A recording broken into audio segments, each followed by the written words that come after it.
আমার বাবা আমার থেকে আরো বেশি ওভার থিঙ্কার। সেদিন আমার বাবার জ্বর, বুকে ব্যথা, মাথা ব্যথা সব একসাথে শুরু হলো। আমার মা বললো যে তাড়াতাড়ি ডক্টরকে কল করতে হবে। আমার ফোনে তো ডক্টরের নাম্বার নাই। এই নাও তোমার ফোন, লকটা খুলে দাও। লক খোলার কথা শুনে আমার বাবা এত ওভার থিঙ্কিং করলো যে আমার মাকে বললো লক খুলতে হবে, থাক আমার ভাল লাগতেছে। এবার আমরা আমাদের দুর্দান্ত একজন পারফর্মারকে ডাকবো। সেও আসবে চট্টগ্রাম থেকে। মানে অসাধারণ, যেমন গুছিয়ে বলতে পারে এবং তার স্টার্টিংটা হয় অসাধারণ। আসছে চট্টগ্রামের মেয়ে রাবেয়া জামান অ্যাঞ্জেলা।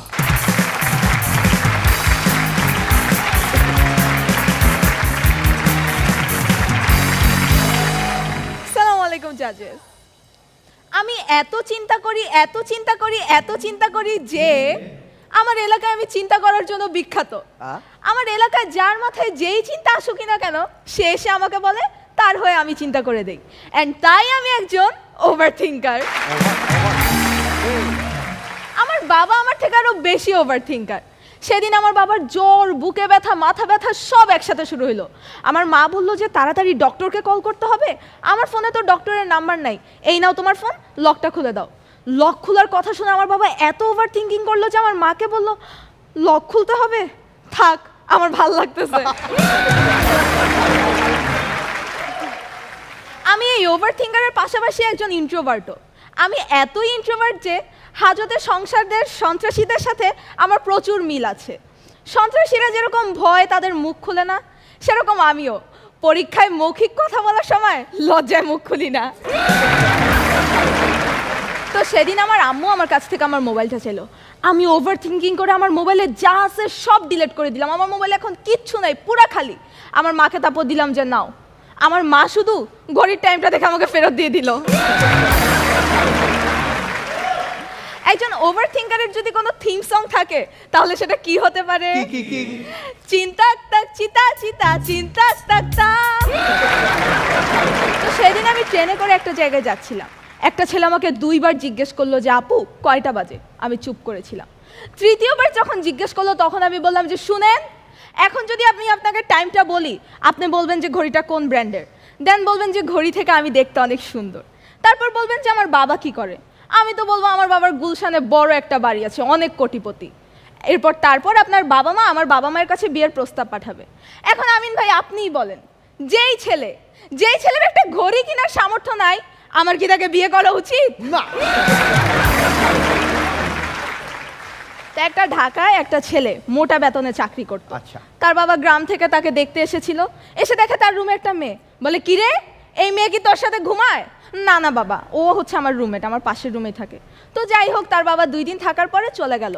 এরপর মেয়েটি এসে ছেলেটাকে বললো যে দেখো, তোমার বাবা যাওয়ার পর থেকে আমি আমার দামি ঘড়িটা পাচ্ছি না। আমি বলছি না যে তোমার বাবা নিয়েছে, কিন্তু তোমার বাবা যাওয়ার পর থেকে আর পাচ্ছি না। এরপর ছেলেটা তার বাবাকে মেসেজ দিল যে দেখো বাবা, তুমি যাওয়ার পর থেকে আমার রুমমেট তার ঘড়ি পাচ্ছে না। আমরা বলছি না যে ঘড়িটা তুমিই নিয়েছো, কিন্তু তুমি যাওয়ার পর থেকে আর ঘড়িটা পাচ্ছে না। তার বাবা রিপ্লাই দিল, দেখ আমিও বলছি না যে ওই মেয়েটি তোর বিছানায় ঘুমায়, তবে সত্যিই যদি মেয়েটা ওর বিছানায় ঘুমাতো তাহলে ঘড়িটা চাদরের নিচেই পেত।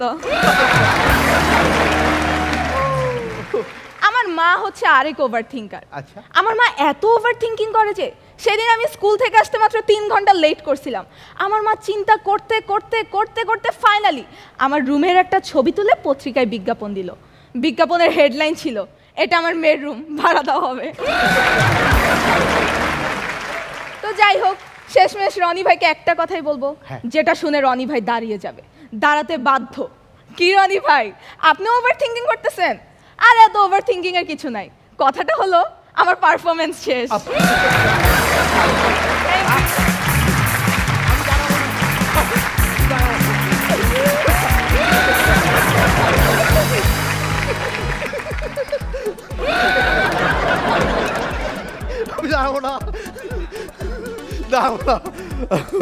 ওকে, অসাধারণ। শুরুতে তিনি বলবেন শবনম ফারিয়া। আজকে অ্যাঞ্জেলারও one of the best performance ছিল, কারণ এই রাউন্ডেই ঠিক আগের পারফরমেন্সটা নিয়ে আমি হ্যাপি ছিলাম না, বাট এইটা নিয়ে I am very happy. Very good job. Okay প্রিয় দর্শক, বলে রাখি যে এই 6 রাউন্ডে প্রত্যেকে 2 বার করে সুযোগ পেয়েছে এবং আজকে প্রত্যেকের মতো অ্যাঞ্জেলারও দ্বিতীয় পারফরমেন্স। টিকে থাকার লড়াই চলছে, দেখা যাক শেষ পর্যন্ত কি হয়। সাইদুর রহমান পাভেল বলবে। ভাইয়া আমি বলি আগে, আমি জাজ না, হ্যাঁ আমি তোমার বড় ভাই, আমি পারফর্মারও। সো আমি বিচারক, মানে আমি কি বিচার করব, মানে আমার এতটুক মাথায় আসতেছে যে চিন্তাটা মাথায় ঢুকছে যে আঙ্কেলের ফোনে কি কি ছিল, বা তুমি ভাই এই বয়সে তুমি ফোনে কি রাখতা যে এত টেনশন পড়ে গেছিলা। ও তাহলে পাকনাই হবে, বাট ভেরি গুড। আসলে অনেক সুন্দর করে, মানে ভালো লাগছে আমার, আমি অনেক ওভার থিঙ্কিং করতেছিলাম। Very good, very good. Okay, এবার বলবে আমাদের প্রিয় নায়ক আমিন খান। না, ওর পারফরমেন্স দেখে ওভারথিঙ্ক করার কিছু নেই, খুব ক্লিন, খুব ক্লিয়ার ছিল পারফরমেন্স, এবং অনেক ভালো লেগেছে যে এই বয়সে এরকম একটা স্টেজে পারফর্ম করা in front of camera and light. Excellent, beautiful. Amin ভাই, আপনি আপনি মানে ওভারথিঙ্কিং করেন, আপনি চিন্তা করেন, টেনশন করেন কোনো বিষয়ে? খুব একটা করি না, কারণ আমি যদি কোনো জিনিস নিয়ে চিন্তা করা শুরু করি না, আমার একদম মাথা খারাপ হয়ে যায়। চিন্তা করে আপনাকে নিয়ে কে বেশি চিন্তা করে? আমাকে নিয়ে কেউ না। না, সত্যি বলেন? সত্যি কেউ। বিশেষ করে আপনি যখন শুটিংয়ে থাকেন, এরকম একটা সুন্দরী গেস্ট থাকে, কে চিন্তা করে না? একদম সত্যি কথা, আমাকে নিয়ে কেউ চিন্তা করে না। ওকে, দেখি তাহলে শবনম ফারিয়া, আপনাকে নিয়ে কে চিন্তা করে বেশি? আমার মা। কি কি চিন্তা করে? মানে আমার মা যে কি কি চিন্তা করে, এটা আসলে মানে মাঝে মাঝে এরকম আমার মা চিন্তা করে যেটা পাবলিকলি বলার মতো না।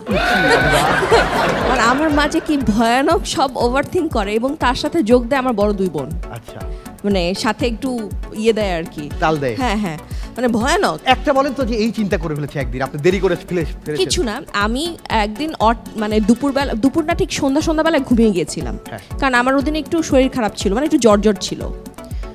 আমার মা মনে হয় আমাকে অনেকবার ফোন দিয়েছে, তো ইন্টারনেট বন্ধ ছিল হোয়াটসঅ্যাপের।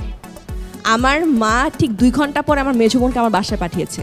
আমার বোন এসে বেল টিপ দেওয়ার সাথে নর্মালি খুলে দিলাম, হ্যাঁ কি হয়েছে, বলকে আম্মু তোমাকে 2 ঘন্টা ধরে ফোন দিচ্ছে, অথচ আমি ওই 2 ঘন্টা ঘুমাচ্ছিলাম, আর কিছু না। সো আমার মা এরকমই করে, মানে আমি শুটিংও যদি থাকি, আপনারা খেয়াল করবেন, কোনো কারণে আমার মা ফোন দিলে আমি মানে শুটিং থামিয়েও গিয়ে আম্মু ফোন ধরি, কারণ আদারওয়াইজ আমার মা কল দিতেই থাকবে, এবং লাইন কেটে দিলে আমার মা বুঝে না যে একটু পরে কল দিতে হবে, সে কল দিতেই থাকবে যতক্ষণ আমার কথা না শুনবে। আন্টি উনার বোনকে, মানে অর্থাৎ শবনম ফারিয়ার খালাকে ফোন দিয়ে বললেন যে তাড়াতাড়ি যা, শবনম ফারিয়া একা থাকে বাসায়, না জানি কি হলো, ফোন ধরছে না, তুই যা। এবং আন্টি গেলেন বাসায়, দরজার সামনে ওই যে এক জোড়া ছেলের জুতা আর মেয়ের জুতা দেখলেন, বললো বোনের টেনশন করিস না, সে একা নাই। Thank you.